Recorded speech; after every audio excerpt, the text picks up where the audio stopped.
Hello, one and all. This is my view of My Hero Academia, Chapter 384, It's a Small World. And I'm not gonna lie, the end of this chapter got me a bit misty-eyed, got me a little bit choked up. Because, after last chapter, I did a quick video wondering who exactly is in that helicopter. Guessing everyone from Stain to Overhaul to foreign heroes come to save the day.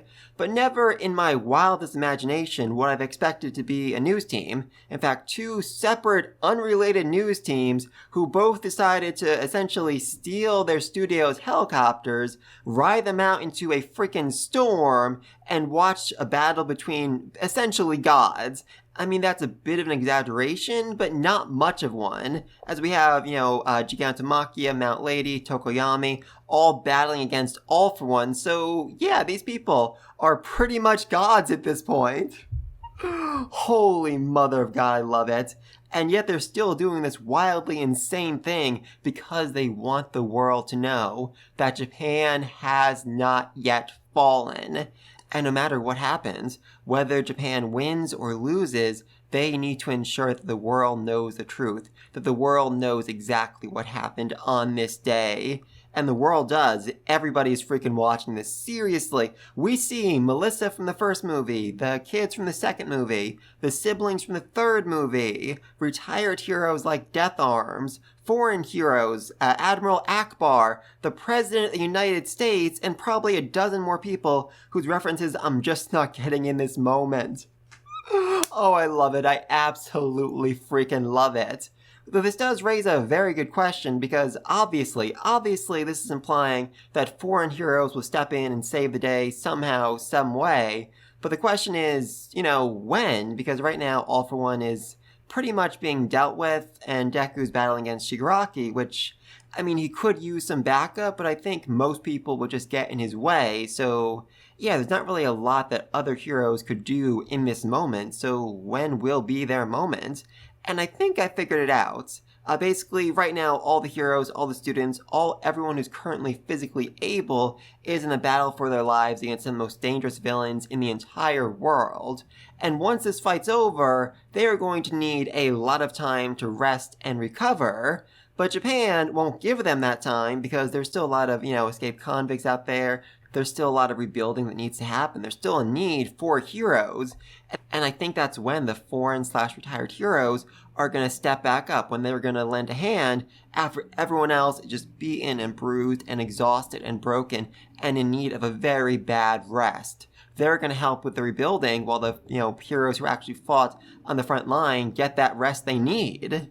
That makes a lot of sense to me, but we'll see what happens. Honestly, I still really freaking want to see Koyuchi step back up. I want to see Koyuchi, fly in, shoot Shigaraki, do something to lend them a hand. And we still don't know exactly where Aizawa and Present Mike are, so, that would make a lot of sense to have the Crawler step in and save freaking Aizawa. Oh, I would love that. Koyuchi was pretty much his first unofficial student. Oh, that's amazing. Love it. And it's also definitely worth noting that as far as I can tell, we do not see Koyuchi at all in any of these shots, which certainly feels weird to me. They went out of their way to ensure that, all three movies are officially canon, and yet they don't show Koyuchi or even any hint of him. That's weird. That is really, really weird to me. And I think that must be because Koyuchi is already on his way. He's already in Japan, rushing to help save Deku or Aizawa or somebody. And I really do just love these reporters aren't new characters that were just made for this scene. They have been around literally since the beginning. This first one, the redhead one, she interviewed Deku before the sports festival, and I'm pretty sure she also broke into UA at one point, way, way back in, I think chapter 5. She's like, oh, All Might's there, we want an interview. And now, literally 380 chapters later, she is freaking back. Oh, that's beautiful. And as for the blonde reporter, she is definitely interesting because she's like, this is a personal matter because I was so mean to Endeavor during the interview. And I do think this is a really good point here. I'm not saying that journalists shouldn't speak truth to power. That's their deal. They should definitely do that. But a lot of times in series, we've seen reporters that served more as, gotcha journalism, well, you did this, well, you did this. Like, they were more trying to get a good story than they were trying to get the actual story, if you know what I mean here. And yet now she's turned around. Now she realized, yeah, I criticize the heroes, which is kind of my job, but at the same time, they are literally risking their life right now to save us, and they don't have to. They could very easily just switch sides. Oh, I love that. I absolutely love that. Though speaking of betrayal, oh, I love this. Gigantomachia is no longer being brainwashed by Shinzo, but he is still attacking All for One. Oh, I freaking love that. Though I'm seeing a lot of people online complaining like, oh, this is stupid, it makes no sense, there's no reason why Machia should have betrayed him. There's absolutely reasons. I mean, for one thing, All for One abandoned him twice. First time before he went to jail, second time, after he was drugged by the heroes. And for another thing, who exactly is loyal to All for One, besides the doctor, who is, psychotic and trying to save the world, so he doesn't really count? Everyone else is being brainwashed or manipulated by him. So wouldn't the same be true for Gigantomachia?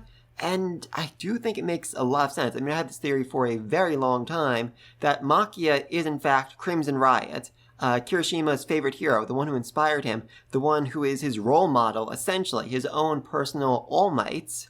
And I do think that makes sense. Back in Vigilantes, there's a flashback, like 10 years prior, where All For One is looking at Pro Heroes and deciding, whose quirk should I steal? And one of the ones he was looking at, one of the pros he was looking at, was actually Crimson Riot. So we know he was active within, like, the last decade. And for another, I mean, Kirishima's quirk is turning his body to stone, essentially, making himself really hard. So it makes sense that his own personal pro hero would have a similar quirk, making his own body turn basically to stone. And that's exactly what Gigantomachia can do. His teeth, his face mask, they are essentially stone. So yeah, I think it would make a lot of sense for Machia to in fact be the one and only Crimson Riot. And maybe next chapter, the chapter after that, there'll be a moment where Kirishima realizes, wait a minute, I know this man. This is my hero. And the reveal doesn't have to be anything like insanely massive, like Machia getting hit in the head and realizing, wait a minute, I remember now. I was the Crimson Riot. It could just be him, dropping a line, his catchphrase that he used when he was a hero. That's how you be a real man, something like that. Something that makes Kirishima realize, wait a minute, this is Crimson Riot. I'm riding on top of Crimson Riot. Oh, I would love that. It could also mean, if that does happen, and Kirishima realizes, wait a minute, All For One destroyed my favorite hero? I'm gonna kill him. I'm gonna freaking kill him. And then he could go off and deliver the finishing blow to All For One. Which, I mean, pretty unlikely, but I would love if that happened. I would absolutely freaking love that. So the question does certainly need to be asked, how much more does All For One really have in him, because he is getting this snot kicked out of him by these essentially gods, and he keeps getting younger every chapter. Sooner or later, they'll just be fighting, a literal infant, which, oh, I would love that. I would absolutely love that. Seriously, just imagine the image of Kirishima stomping an infant. Oh, that is so messed up. That is like Deadpool going back in time to kill Hitler. Oh, I would freaking love that. But please let me know what you think down below. Who exactly is watching this live stream? Are there any references I missed here? And what exactly is going to come out of all of this? I mean, all these, foreign people, foreign heroes, retired heroes are watching the live stream, are watching what's happening in Japan. Are they going to step up? Are they going to, come to Japan and help save the day somehow, some way? And what's going on with All For One right now? Because, I mean, he is very, very badly wounded. And I kind of feel like, yeah, he can't last this much longer. Even as strong as he is, this beatdown he's taking, you can't really counter this, no matter how powerful you are. And do you think that Gigantomachia is Crimson Riot? I mean, I certainly do. When I shared this theory on Reddit before, though, someone commented that, oh, there's somebody that Kirishima's talking to right after they bring Deku back to UA in like a Hawaiian shirt. That's probably the real Crimson Riot. And I haven't actually found that picture yet, but from what they said, the person is like really old and essentially retired, which seems unlikely because, like I said before, in Vigilantes, a flashback like 10 years prior, we see Crimson Riot is still, active on duty, so so I don't think he would have aged that quickly. But let me know what you think down below. And until next time, peace!